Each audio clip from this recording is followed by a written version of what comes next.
बहुत सारे बांध, जब तक ये समझौता सस्पेंड है, बांध बना देना चाहिए और पाकिस्तान के पूरे पानी को रोक लेना चाहिए। और गर्मी के दिन में पूरा पानी रोक ले, और जब बरसात का समय आएगा तो पाकिस्तान तब तक तो गर्मी में पूरा जल चुका रहेगा, बरसात के समय आएगा जब पूरा लबालब होगा तो बांध खोल दे, एगो सुखा के मारो फिर दहवा के मार दो। यहाँ पे दोनों करना पड़ेगा। इंसानियत को लांग दिया है पाकिस्तान ने।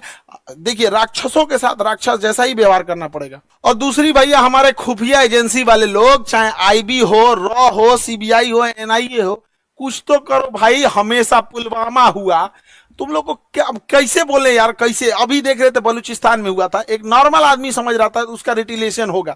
ये क्या इंटेलिजेंस आता है हम लोग का? पुलवामा हो जाता है, संसद पर अटैक हो जाता है, ताज होटल पे हमला हो जाता है, अमृतसर पे हो जाता है, पठानकोट पे हो जाता है, क्या हो रहा है? उरी पे अटैक हो जाता है। अरे कभी तो पहले इंटेलिजेंस लाया जाए। हम मानते हैं कि इंटेलिजेंस बहुत लाते हैं आप लोग, लेकिन थोड़ा और एक्टिव होने की जरूरत है। मोसाद की तरह होना चाहिए, सीआईए की तरह होना चाहिए, चाइना की एजेंसी की तरह होना चाहिए। वहां और जरूरत है इस चीजों को। भारत सरकार को इस पर और संजीदगी से कदम उठाना चाहिए। और इस हमले के बाद केंद्र सरकार एगो सर्जिकल स्ट्राइक करेगी। देखो, सर्जिकल स्ट्राइक जरूरी है, लेकिन सर्जिकल स्ट्राइक कोई इलाज नहीं है। सर्जिकल स्ट्राइक हमेशा सेना करते रहती है। 50 गो आतंकवादी मार देंगे तो क्या भरपाई हो जाएगा? हमारे 28 मासूम लोग मारे गए, इसकी भरपाई 50 गो सैनिक। 50 गो मतलब क्या होता है? पाकिस्तानी एगो मिलकर 50 गो जन्म दे देगा। एगो पाकिस्तानी 4 गो बियाह करेगा, 1 2 3 4, 4 गो बियाह करेगा एगो पाकिस्तानी। एगो से 15 गो पैदा करेगा, 15 चौको 60, एगो से मिलकर 60 गो जन्मा देगा। जन्म लेने में क्या जाता है?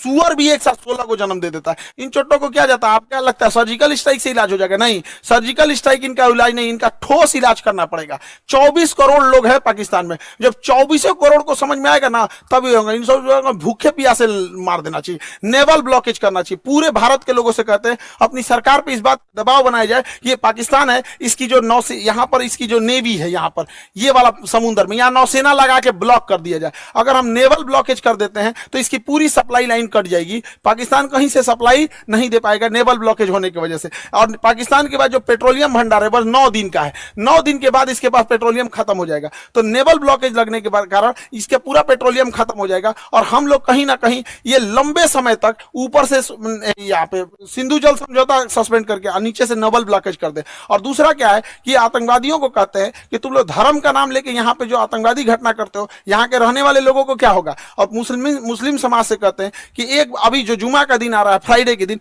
वहां से भी यहाँ पे सारे लोगों को एक होने की जरूरत है। वरना हम लोग को या जो भी एक साधारण व्यक्ति है, इन चोट्टो पाकिस्तानियों की गुनाह का सजा सबको मिलने वाला है। लोग क्या किस नजर से देखेंगे हम लोगों को? क्या तरीका है यहाँ पर? तो हम लोगों को भी खड़े होने की जरूरत है। जब इजराइल में हुआ था, इजराइल में गाजा में जो हुआ था, छोटे बच्चे को मारा गया था, वो भी गलत था। यहाँ जो हुआ ये भी गलत है। उसके लिए खड़े हुए थे, तो इसके लिए भी खड़े होना पड़ेगा। तब देश होगा, वरना कितना बुरा कलंक पोत के चला